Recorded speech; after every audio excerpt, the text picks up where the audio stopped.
செய்ய போகிறோன்னா நம்ம வீட்டிலே ஒரு ஸ்வீட் தான் செய்ய போகிறோம்.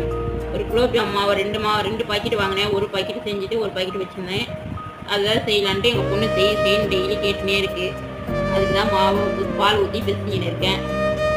வாங்க பார்க்கலாம் எப்படி செய்யுதுன்னு.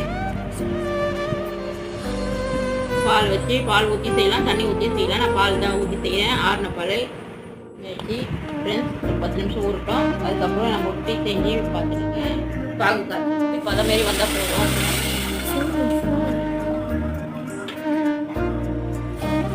ஒரு 1 சொம்பு தண்ணி வச்சுக்கலாம்.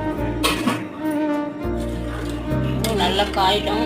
கொதிப்பிட்ட தண்ணி நல்லா பாகு சும்மா கையில் எடுத்து அப்படி கம்பி மாரி வந்தாலே போதும். ரொம்ப பாகுலாம் அப்படின்னு நான் யார் வேணாலும் செய்யலாம்.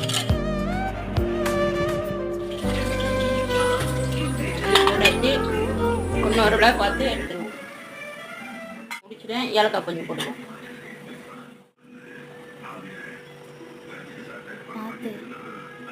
சுடுது.